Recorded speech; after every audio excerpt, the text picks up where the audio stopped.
Bila seorang sudah berkata dan meyakini bahwa kebutuhan dunia jauh lebih penting daripada kebutuhan akhirat, inilah yang salah.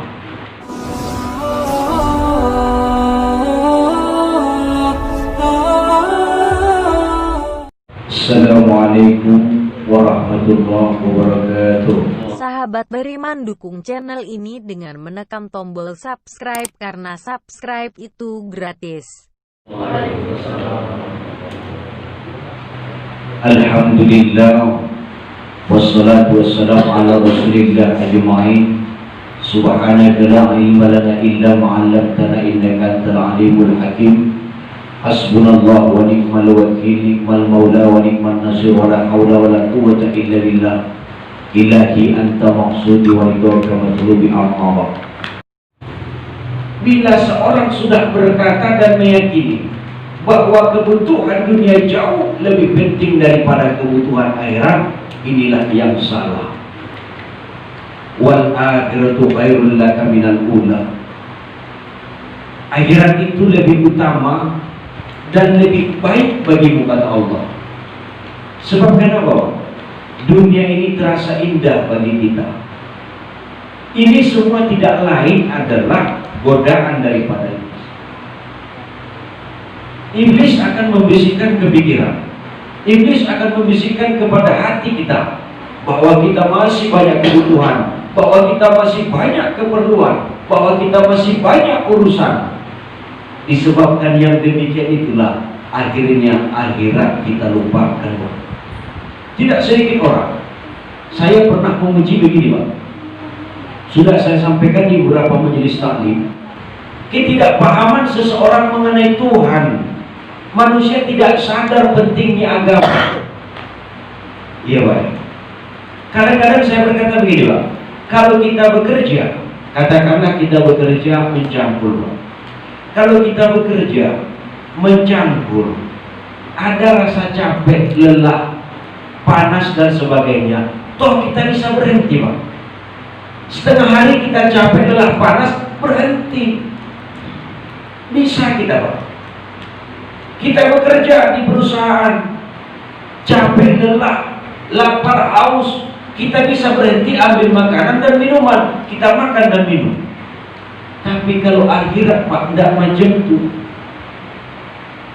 Ketika Allah menyiksa manusia, ketika Allah menyalahkan seorang hambanya disebabkan sedikit amal lalai selama hidupnya, di saat Allah menyiksa, tidak ada kata berhenti, tidak ada kata sebentar, tidak ada tunggu dulu.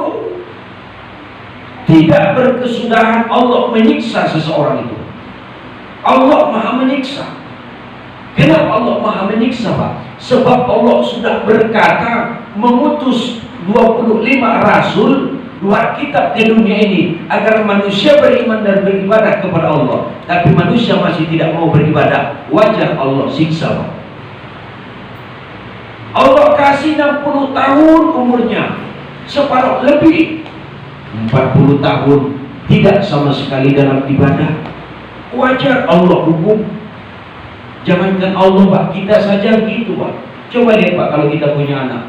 Saya punya anak 2 perempuan, saya tinggal di Mas Kareber, Pak, ya. Ketika saya memberikan duit, uang kepada anak saya, hari ini saya berikan, besok saya berikan duit, apa yang diinginkan saya berikan. Saat saya suruh, hei nak, kamu pergi dulu ke sana beli rokok, anak saya tidak mau. Oh, marah bukan main kita, Pak. Marah bukan main. 13 tahun kita butuhi penuhi kecukupan anak kita. Kebutuhan anak kita cukupi, Pak. 13 tahun. Umpamanya, ketika Bapak nyuruh, dia tidak mau, rasanya marah kita, Pak. Begitulah Allah. Allah beri kita udara, kita bisa hidup.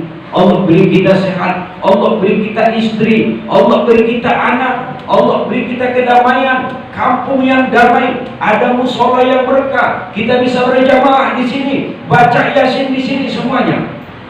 Kalau kita tidak mengenal Allah, Allah marah, Pak. Marah Allah. Di sinilah pentingnya ajaran tauhid. Ya, Pak. Kenapa penting ajaran tauhid itu? Sebab yang ditanya pertama kali dalam kubur bukan amal, bukan berapa sholatmu yang tinggal, bukan berapa banyak sodakohmu, sodakoh baca Quran yang Yasin kita baca tadi, Pak. Itu bukan dikubur pertanyaannya, tapi itu nanti adalah bahan timbangan bahan untuk ditimbang di mizan. Quran yang kita baca tadi, Al-Ikhlas, Al-Falaq, An-Nas, ayat kursi, surah Yasin, semua itu adalah pahala-pahala yang akan ditimbang di mizan. Itu gunanya itu. Solat kita semua ini, solat sunnah, ba'diyah, qabliyah, solat wajib, tahajud, hajat, dan sebagainya, itu semua diperlihatkan kepada Allah sebelum mizan. Jadi amal-amal yang sunnah lain belum dibuka sebelum diperiksa solatnya. Nanti itu babak terakhir, 2 langkah lagi menuju surga, baru solat diperiksa. Solat bagus, timbang amalnya, baru ditimbang amal kita, Pak. Ditimbang banyak mana, baik atau buruk. Orang yang sholat tadi, orang sholat nih, ini sholat ya Allah, selama hidupnya banyak sholatnya nih, sudah timbang amalnya, baru ditimbang amal, Pak. Kalau diperiksa sholatnya, periksa sholatnya, ya Allah, ini kebanyakan tidak sholat orang ini nih, taubat tidak pernah, minta ampun tidak pernah, merasa takut tidak pernah, tidak sholat berani pula ya Allah, sudah tidak sholat berani pula, tapi banyak kebaikan ya Allah. Ngapain dilihat kebaikannya? Sholatnya dulu diperiksa, kata Allah. Kalau prosedur pertama tidak mencukupi, tidak berlaku prosedur yang kedua. Prosedur pertama tidak mencukupi, prosedur kedua tidak berlaku. Sama seperti Bapak mau ngurus tabungan. Kita mau ngurus tabungan, Pak. Saya pernah ngalamin itu. Saya punya kakak, saya punya BPJS, saya tidak punya KTP, tidak bisa Pak buat tabungan. Saya tanya, kok tidak bisa buat tabungan? Bukankah data yang ada di BPJS dan KK itu dari KTP? Tidak bisa, Pak. Tidak bisa, katanya. Saya berpikir, urusan dunia saja begitu ketatnya, apalagi urusan Allah, Pak. Tidak bisa ditimbang amal yang lain sebelum diperiksa sholatnya. Masya Allah, la haula wala quwwata illa billah. Itu panjang lagi tuh, Bang. Yang pertama akan dihadapi manusia adalah perkara ketuhanan. Kita sebut tauhid. Apa itu? Ketika orang ini mati, maka dia sama tahu kita, Pak, jadi kubur, Pak, ya. Inilah baru awal mula persoalan yang sebenarnya. Kita tidak punya harta, Pak, belum soal itu, belum soal. Karena saya lama ngalami itu, tidak punya harta itu. Memang tidak soal sebenarnya. Tidak punya harta memang tidak soal. Kalau tidak dipersoalkan, harta itu jadi soal ketika dipersoalkan. Uang itu jadi masalah ketika dipermasalahkan. Makanya saya berkata, uang bukan masalah, Pak. Yang masalah adalah saya tidak mengerti Tuhan.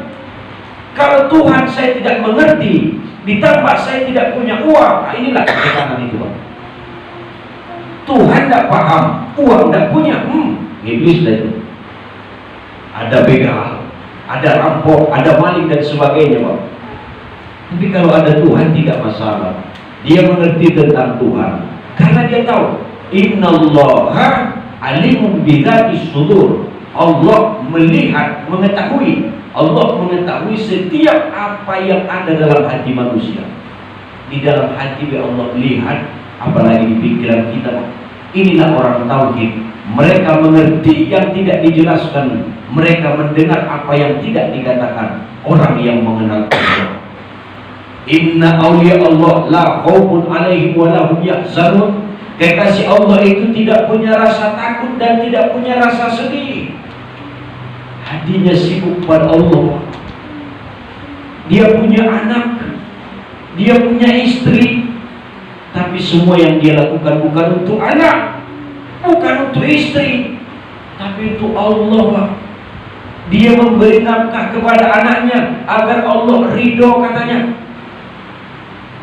Dia memberi harta kepada istrinya agar Allah ridho, katanya. Orang yang ngaji.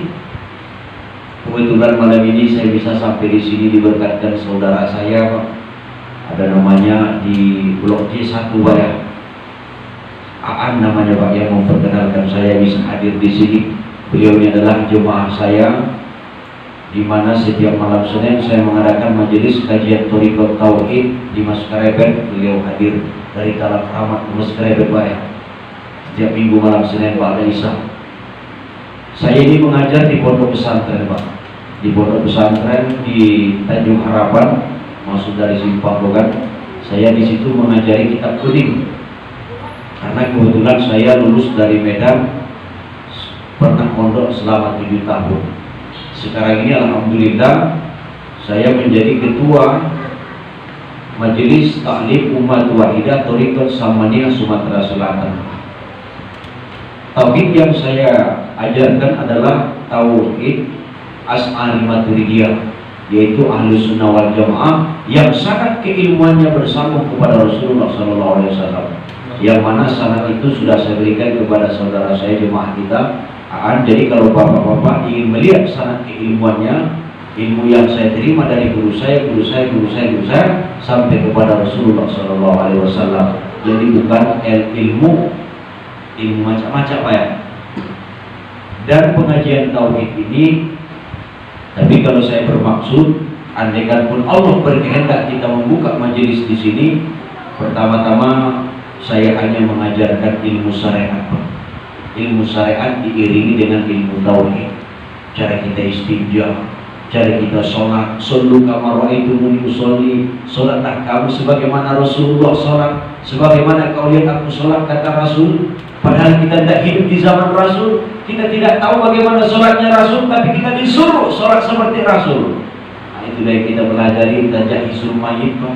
Mengurusi mayit, yang memandikan, mengkafani, menguburkan serta menyolatkan. Saya rasa itu adalah jauh lebih penting. Pertama-tama kita pelajari, diiringi atau dilapisi dengan kajian tauhid, pengenalan Allah. Itu pun kalau Allah berkehendak. Kalau kita tidak boleh berkehendak, Pak, ya. Allah yang berkehendak. Bagaimana kita tahu Allah berkehendak? Kuat dalam hati, kuat dalam pikiran, itulah kehendak Allah. Kalau kuat di akal, lemah di hati, ragu-ragu, masih ada bisikan setan. Tapi kalau jemaah di akalnya kuat untuk majelis di kampung ini, di hatinya juga kuat untuk majelis di kampung ini, maka katakanlah itu adalah kehendak Allah. Karena bila kita tidak mengenali ilmu tauhid, maka hampir dikatakan semua yang kita lakukan itu masih berbau syirik, Pak. Kenapa bisa berbau syirik? La tusyrik billah syai'ah. Jangan kau sekutukan Allah dengan sesuatu apapun. Sesuatu apapun. Apa maksudnya nih, Pak?